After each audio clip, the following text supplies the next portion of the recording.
Bismillahirrahmanirrahim. Assalamualaikum warahmatullahi wabarakatuh. Perkenalkan, nama saya Syahrul Hidayat dari Universitas Muhammadiyah Surabaya Fakultas Hukum. Di sini saya akan menjelaskan sebuah paper yang berjudul Analisis Pelanggaran Hukum Humaniter Internasional dalam Konflik Bersenjata Israel-Hezbollah. Pada tahun 2006 terjadi pertempuran antara Israel dan Hezbollah yang dikenal dengan istilah Perang Lebanon 2006. Ada sejumlah pelanggaran hukum humaniter internasional yang terjadi saat perang tersebut berlangsung. Tulisan ini bermaksud untuk menganalisis bentuk-bentuk sanksi yang dapat dikenakan bagi para pihak yang melanggar hukum humaniter internasional dalam Perang Lebanon 2006.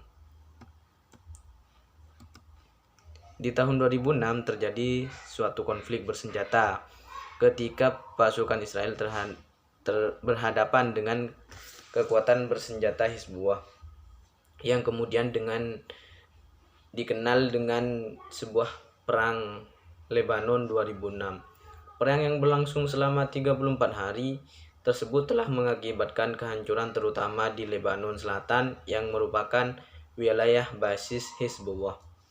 Sebagai dampaknya, banyak properti penduduk sipil yang bersifat vital hancur, seperti misalnya tempat tinggal, rumah sakit, sekolah, tempat ibadah, dan sebagainya. Dampak yang menyedihkan adalah banyak korban jiwa dan luka-luka yang berjatuhan di kedua belah pihak, terutama penduduk sipil yang justru tidak ikut serta berperang.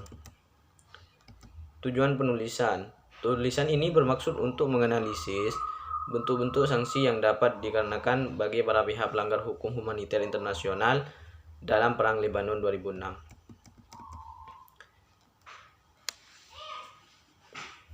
Isi. Secara akademik terdapat ambiguitas mengenai jenis konflik bersenjata antara Israel dan Hizbullah. Konflik ini tidaklah dapat secara tegas dikualifikasikan sebagai konflik bersenjata internasional. Oleh karena itu, di sisi Israel merupakan negara, sedangkan Hizbullah di sisi lain bukanlah suatu negara. Konflik ini juga tidak dapat digolongkan ke dalam konflik bersenjata non-internasional karena Hizbullah bukanlah pemberontak di dalam negara.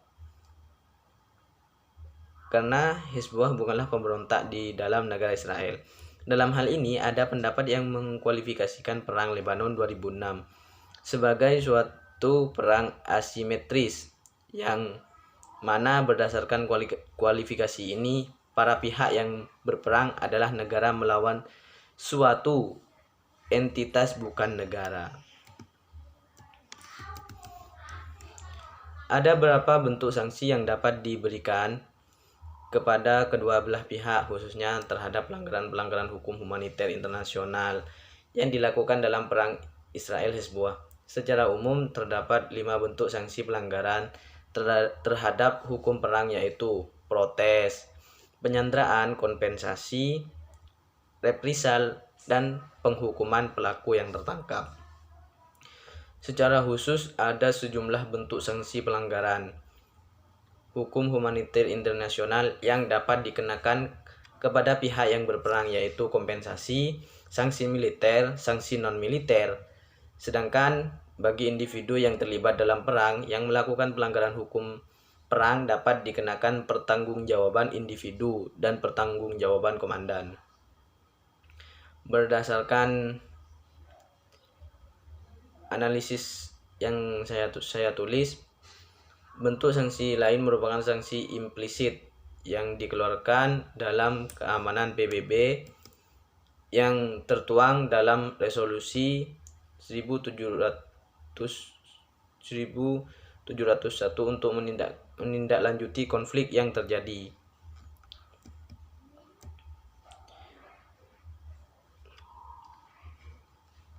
Kesimpulan, berdasarkan uraian yang telah dipaparkan sebelumnya, maka dapat disimpulkan bahwa ada beberapa bentuk sanksi yang dapat dikenakan terhadap pelanggaran-pelanggaran hukum humaniter internasional dalam konflik bersenjata antara Israel dan Hizbullah, yaitu pemberian kompensasi terhadap korban perang. Kemudian ada pula sanksi implisit yang dikeluarkan oleh Dewan Keamanan PBB yang tertuang di dalam resolusi 1701 untuk menindaklanjuti konflik yang terjadi antara Israel dan Hizbullah. Mengenai mekanisme penegakan, menurut pendapat penulis,